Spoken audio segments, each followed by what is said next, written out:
नमस्कार, your future life में आप सभी लोगों का स्वागत है। चलिए आज के एपिसोड नंबर 2 में बात करते हैं त्रिभुज के उन प्रकारों के बारे में, उनकी परिभाषाओं को जानते हैं जिनका पिछले वीडियोज में आप नाम जान चुके हैं। तो वे कितने प्रकार के थे वे आप जान चुके हैं, उनके बारे में पूरा विवरण उनका जानते हैं, उनकी परिभाषा के बारे में जानते हैं। तो चलिए, उनका नाम था भुजाओं के दृष्टिकोण से और कोण की दृष्टिकोण से। तो भुजाओं के दृष्टिकोण से जो नाम था वो था पहला समबाहु त्रिभुज।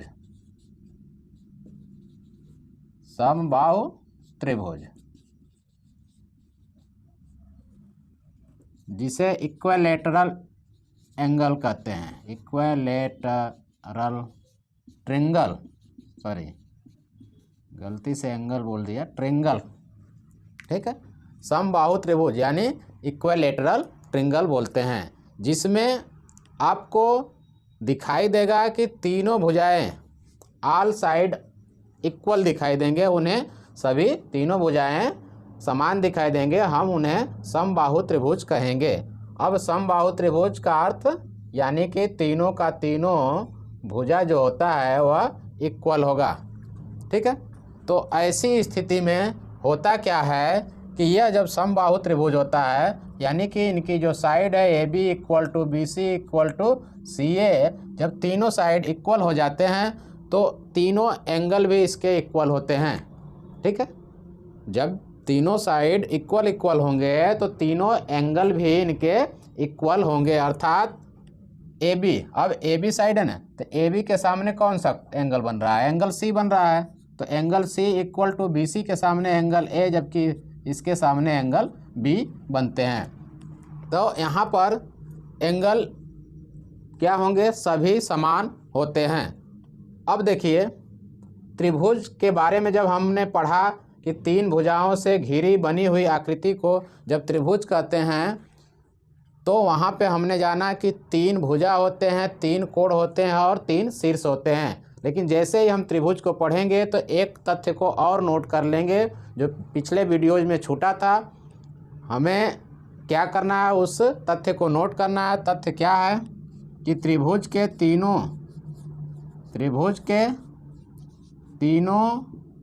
अंतः कोणों का योगफल 180 अंश होता है।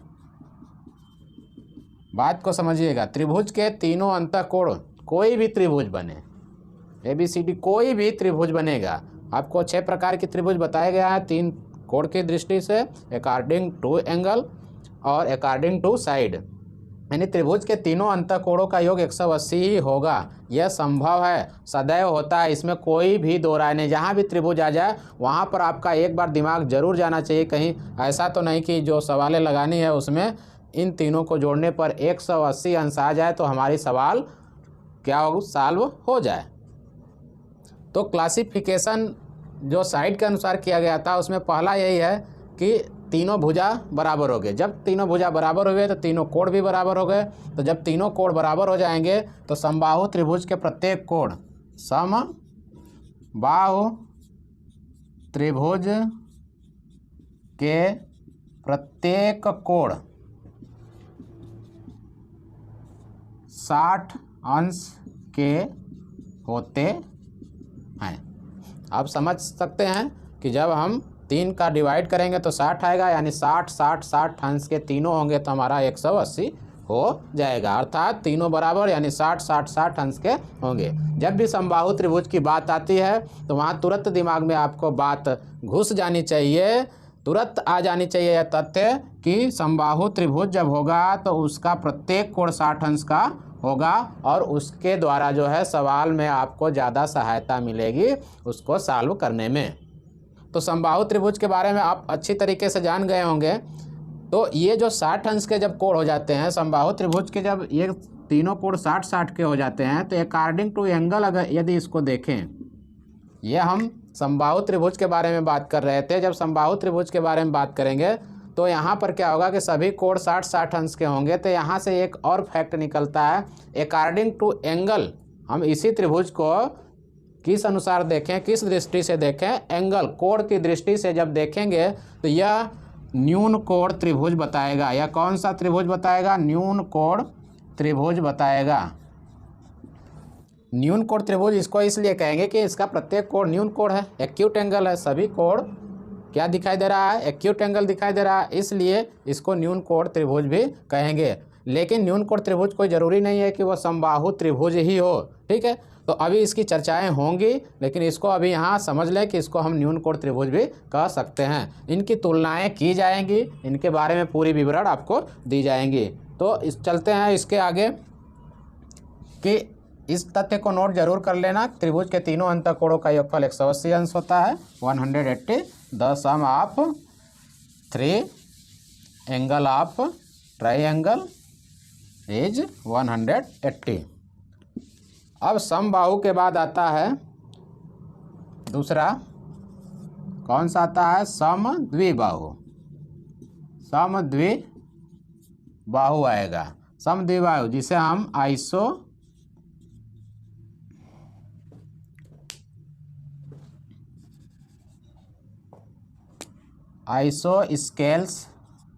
आइसोस्केल ट्रायंगल कहते हैं, ठीक है। आइसोस्केल ट्रायंगल कहते हैं, यह हमारा समद्विबाहु त्रिभुज होता है। अब इसमें क्या करना, ध्यान क्या देना है कि समद्विबाहु यह अर्थ ही बता रहा है। पिछले वीडियो में आपको अच्छी तरीके से बता दिया गया होगा, फिर इसको हम रिवाइज कर रहे हैं कि समद्विबाहु में क्या होता है कि ये जो है, इसमें आपको पता चलेगा कि दो भुजाएं आपको बराबर दिखाई देंगी, दो भुजाएं बराबर दिखाई देंगी। तो इसको तो पिछले वीडियोज में बताया जा चुका है, लेकिन इस वीडियोज में आपको क्या दिखाई देगा कि इनके गुणों के बारे में भी बताया जा रहा है। तो आप यहाँ पर इनको देख सकते हैं कि समद्विबाहु त्रिभुज है। जैसे इसका नाम ए बी और ये सी हो जाए, तो यहाँ पर आपको दिखाई दे रहा है कि ए बी बराबर ए सी, ये दो भुजाएं बराबर हैं। तो आप समझ जाइए कि जैसे ही समद्विबाहु त्रिभुज आता है तो उनमें जब यहाँ पे देखिए कि जब तीनों भुजाएं आपस में बराबर था तो तीनों कोण भी बराबर होंगे। उसी प्रकार से यहाँ पर भी जब दो भुजाएं बराबर होंगी तो इस त्रिभुज के दो कोण जरूर बराबर होंगे। जैसे ही समद्विबाहु यानी कि दो भुजाएं बराबर आपको जैसे ही लिखा हुआ मिले, सुनाई दिया, तो तुरंत समझ जाना चाहिए कि समद्विबाहु त्रिभुज है और समद्विबाहु में दो भुजा बराबर है तो दो कोण जरूर बराबर होगा। लेकिन वह कौन सा कोण बराबर होगा, इसको जानने के लिए, इसको समझने के लिए आप एक परिभाषा नोट कर सकते हैं कि समान, ध्यान से सुनिएगा, समान भुजाओं से बने कोण को छोड़कर शेष दोनों कोण बराबर होते हैं। समान भुजाओं से बने कोण को छोड़कर जो बचेंगे वे बराबर होंगे, या समान भुजाओं से बने तीसरी भुजा पर कोण बराबर होंगे। इनको किसी भी तरीके से आप कह सकते हैं जो सुटेबल हो।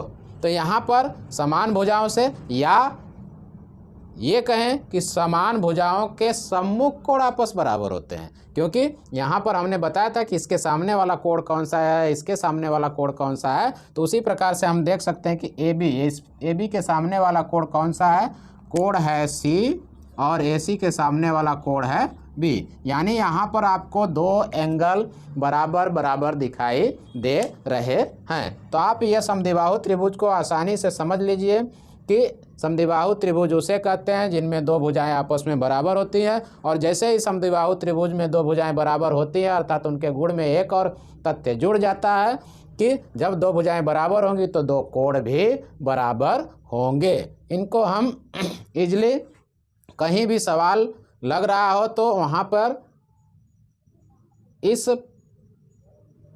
तथ्य को, इस फार्मूला को शामिल कर सकते हैं और हमारा सवाल इजी हो जाएगा। लेकिन जैसे ही अब तीसरा त्रिभुज आता है, तीसरी त्रिभुज में क्या होता है, उसका नाम होता है विषम बाहु। विषम बाहु, यहाँ पे और त्रिभुज लिख देंगे, विषम बाहु त्रिभुज यानी स्केलेन होता है।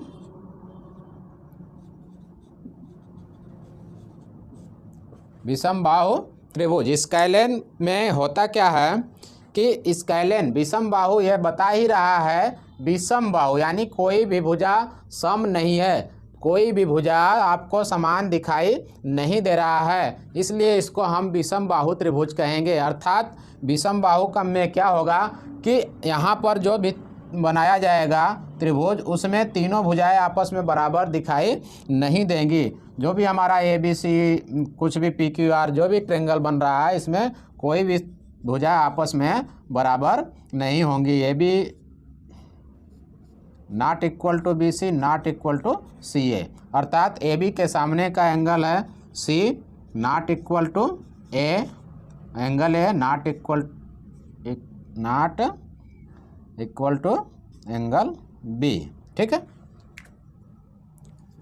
तो यहाँ पर आपको तीनों भुजाएं आपस में बराबर नहीं दिखाई देंगी, तो वहाँ पे आप समझ जाइए कि उनके तीनों कोण भी आपस में बराबर नहीं होंगे। एक चीज़ यहाँ पर आपको समझने में थोड़ी परेशानी यदि हो सकती है कि किसके सामने वाला कौन सा कोण है, तो आप जब भी त्रिभुज में रहेंगे ना, तो उसका एक ट्रिक होता है पकड़ने के लिए, जो कि आपको ज़्यादा माइंड लगाने की ज़रूरत नहीं, बस एक छोटी सी ट्रिक होती है कि इसमें 3 नाम होते हैं ABC। पहले समझ लीजिए क्या होते हैं, 3 नाम होते हैं ABC।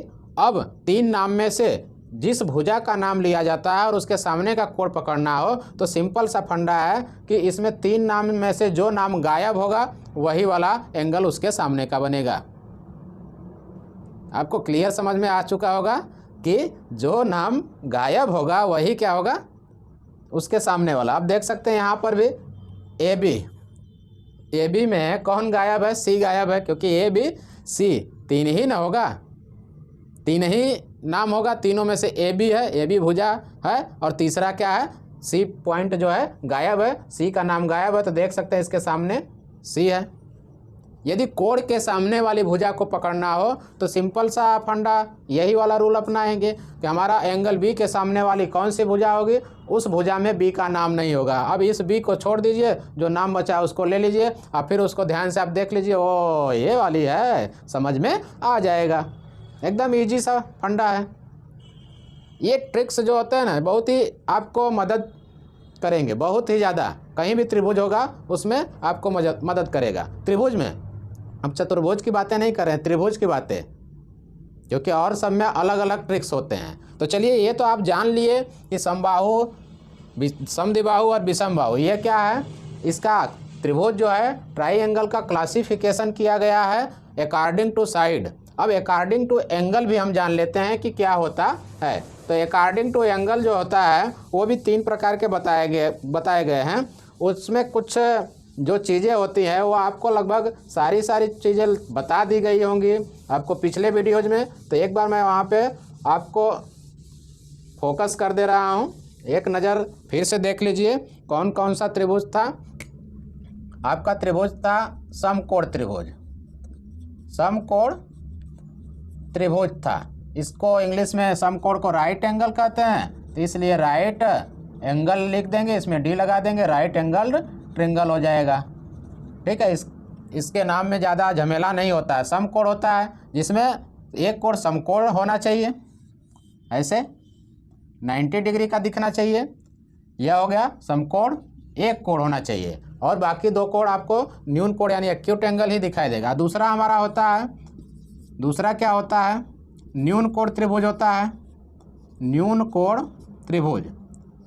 तो न्यून कोण त्रिभुज को इंग्लिश में अगर बताना हो तो न्यून कोण की स्पेलिंग जो मीनिंग्स जो होती है उसे लिख दीजिए और एंगल में डी जोड़ करके ट्राइंगल यहाँ पे लिख दीजिए, हो जाएगा, इसकी मीनिंग्स बन जाएगी। और न्यून एंगल्ड ट्रायंगल में क्या होता है कि सारे कोण न्यून कोण होने चाहिए। अभी जो समबाहु त्रिभुज में बात हो रही थी, समबाहु त्रिभुज में सारे थे तो वे क्या हो गए, सब के सब न्यून कोण। जबकि तीसरा क्या होता है, अधिक कोण त्रिभुज होता है। अब अधिक कोण त्रिभुज में क्या होता है कि अधिक कोण त्रिभुज को हम इंग्लिश में कहते हैं ऑब्ट्यूज, ऑब्ट्यूज एंगल कहते हैं। यहाँ पे डी जोड़ देंगे, ट्राई एंगल लिख देंगे, हो जाएगा ऑब्ट्यूज एंगल ट्रायंगल यानी कि अधिक कोण त्रिभुज। अब अधिक कोण त्रिभुज में क्या होता है कि एक कोण जो होना चाहिए वो क्या होना चाहिए, अधिक कोण होना चाहिए। तो अब यहाँ पे एक कोण 90 अंश से अधिक हो जाएगा तो वह अधिक कोण त्रिभुज होगा।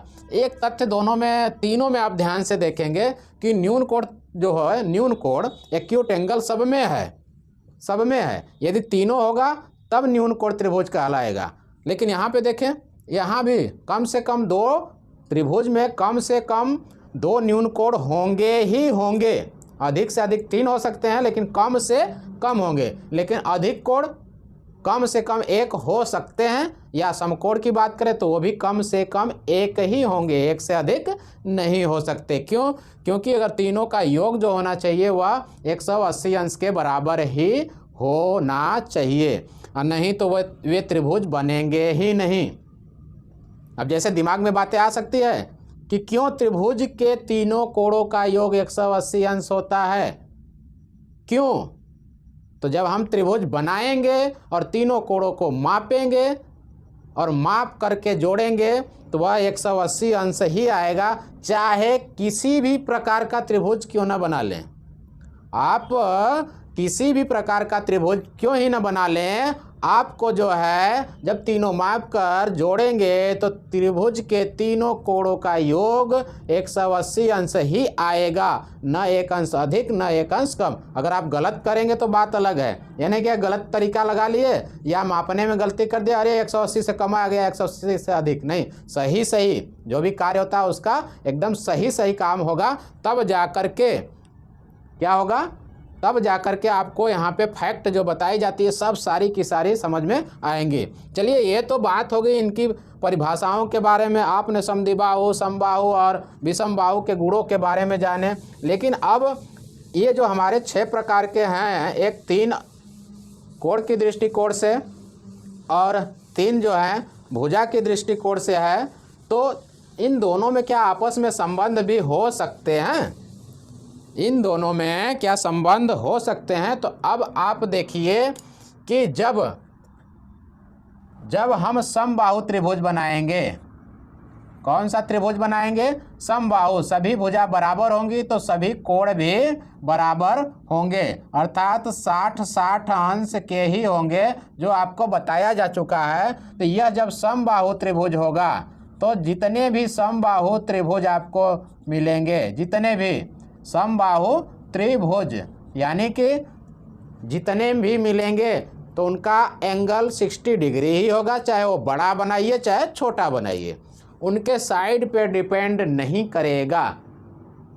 अर्थात तीनों साइड बराबर होंगे, डिपेंड करेगा कि तीनों साइड, लेकिन ये नहीं डिपेंड करेगा कि साइड आपको कितना सेंटीमीटर का लेना है, बल्कि ये डिपेंड करेगा कि तीनों बराबर होना चाहिए। समबाहु नाम दे दिया गया, तीनों बराबर होगा, लेकिन कितना लंबा कितना छोटा होना चाहिए इससे कोई फर्क नहीं पड़ेगा। आपका एंगल तीनों बराबर होगा तो होगा, जब तीनों बराबर होगा तो यानी 60-60 के ही आएंगे, क्योंकि हमारा 180 अंश ही होता है। और जब 180 अंश ही होता है, 60-60 आएगा, तो अर्थात ये तीनों न्यून कोण हो जाएंगे। तो हमारा न्यून कोण के परिभाषा के अनुसार क्या हो जाएगा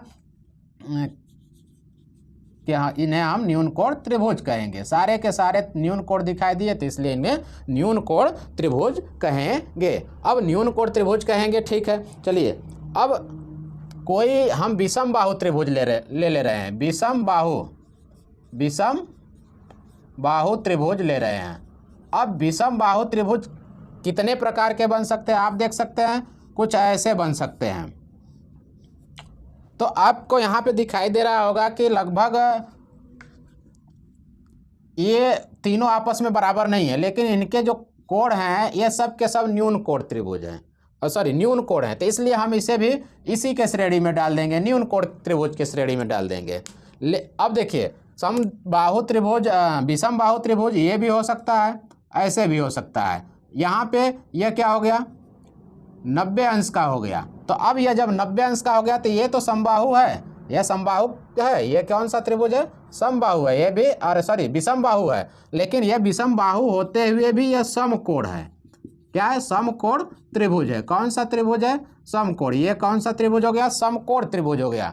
अब देखिए, यहाँ पे जब समबाहु त्रिभुज की बात हो रही थी तो समबाहु त्रिभुज जितने भी सारे समबाहु त्रिभुज किसी भी प्रकार का बना ले वह न्यून कोण त्रिभुज ही होगा। यानी कि हम कोण और भुजा की दृष्टिकोण से दोनों में तुलना करें, उनका संबंध स्थापित करें तो जितने समबाहु त्रिभुज का अर्थ हो गया कि वे न्यून कोण त्रिभुज ही होंगे। लेकिन यह संभव नहीं है कि जितना भी न्यून कोण त्रिभुज मिलेंगे सबको समबाहु कह देंगे, ऐसा नहीं है, क्योंकि न्यून कोण त्रिभुज समबाहु भी हो सकता है तो विषम बाहु भी हो सकता है, समबाहु भी हो सकता है तो विषम बाहु भी हो सकता है। लेकिन आपको बता दें कि जैसे ही हम समद्विबाहु की बात करेंगे, समद्विबाहु की बात करेंगे, समद्विबाहु त्रिभुज की, तो आप यहाँ पर देख सकते हैं कि ऐसे भी कोण बने त्रिभुज बनेगा जहाँ पर आपको दिखाई देगा कि दो भुजाएं तो बराबर हैं, दो भुजाएं बराबर हैं, लेकिन आपको यहाँ पे दो भुजाएं बराबर है लेकिन तीसरी बराबर नहीं है, लेकिन ये सारे के सारे कोण क्या हो रहे हैं, न्यून कोण हो रहे हैं, इसलिए इसको न्यून कोण त्रिभुज कहेंगे। कौन सा त्रिभुज कहेंगे? न्यून कोण त्रिभुज कहेंगे।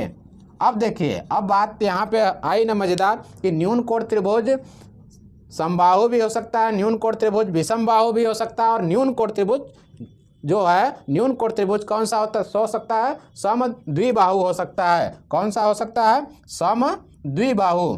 तो यहाँ पर जो है कि आपको समझ में आ चुका होगा कि भुजाओं की दृष्टिकोण से और न्यून कोण की दृष्टिकोण से दोनों में संबंध होंगे, लेकिन कोई ज़रूरी नहीं है कि हम कह दें कि नहीं है यह जो है त्रिभुज न्यून कोण ही होता है तो होता है। कोई ज़रूरी नहीं है कि हम जो भी त्रिभुज के बारे में बात करें तो विषम बाहु को कह देंगे न्यून कोण। विषम बाहु समकोण त्रिभुज भी हो सकता है। अब देखिए, न्यून कोण और समकोण के बारे में तो बात हो रही है, एक अधिक कोण भी है, तो समबाहु त्रिभुज ऐसे, विषम बाहु ऐसे भी हो सकते हैं।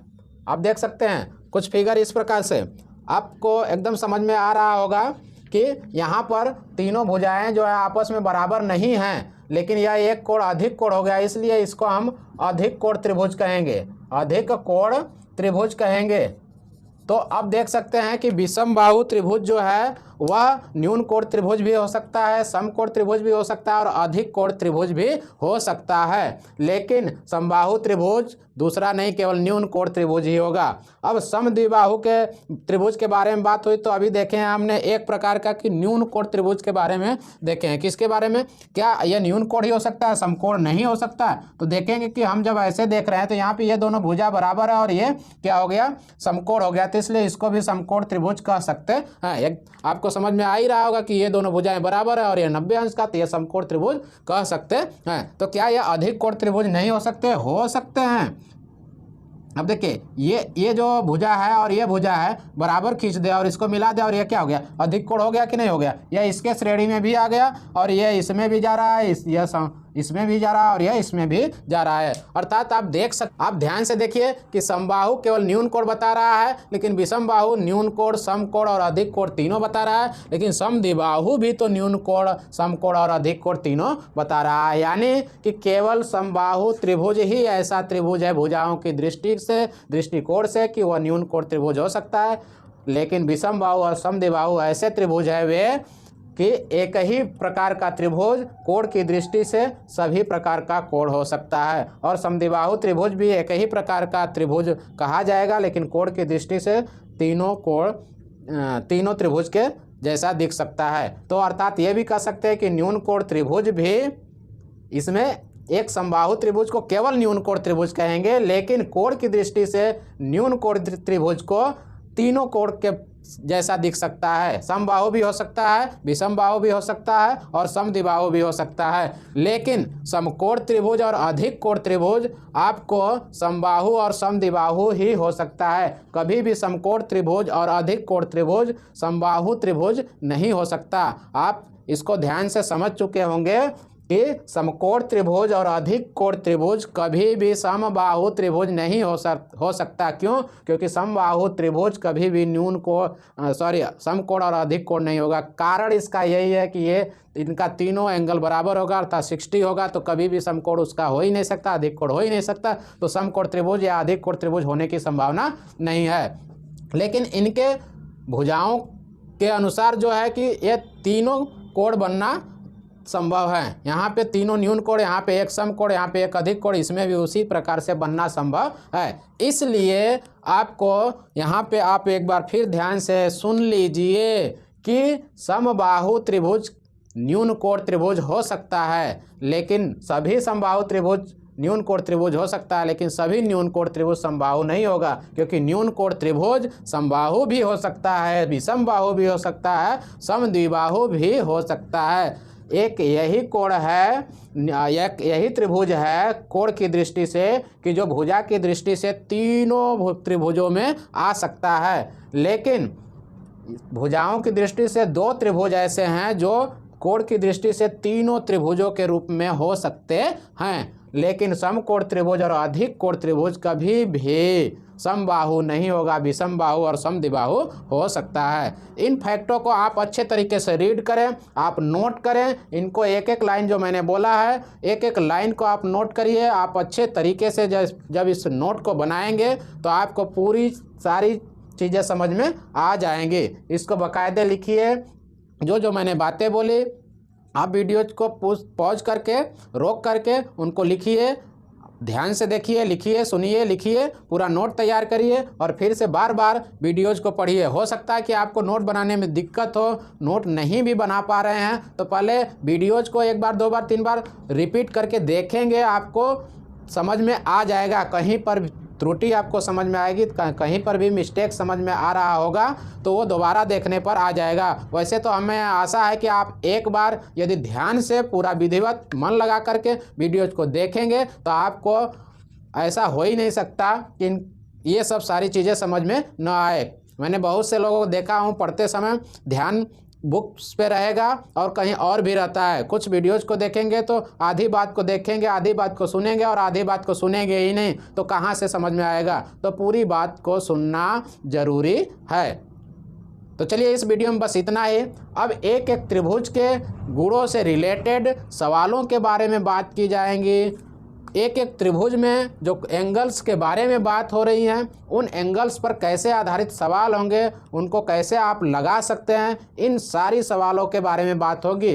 अर्थात ये कोर्स बहुत लंबा जाने वाला है और आपको टिक करके योर फ्यूचर लाइफ पर टिक करके आपको त्रिभुज की सारी जानकारी पानी है, तो टिक करके यानी आप सारी जानकारी पा सकते हैं और आप त्रिभुज के मास्टर बन सकते हैं।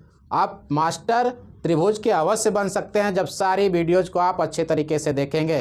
तो मैं आशा करता हूँ कि यह वीडियोज़ आपको अच्छी तरीके से समझ में आ चुकी होगी। यदि नहीं समझ में आती है तो कमेंट करिए ना, कमेंट का सेक्शन तो सबके लिए ऑन है। क्या प्रॉब्लम हो रही, कमेंट करिए, बताइए कि समझ में आ रहा है कि नहीं आ रहा है, पढ़ाने का तरीका सही नहीं है तो दूसरे तरीके से समझाया जाएगा, चेंज किया जाएगा। कमेंट कर ज़रूर बताइएगा। आज के वीडियो में बस इतना ही। नमस्कार, धन्यवाद, जय हिंद।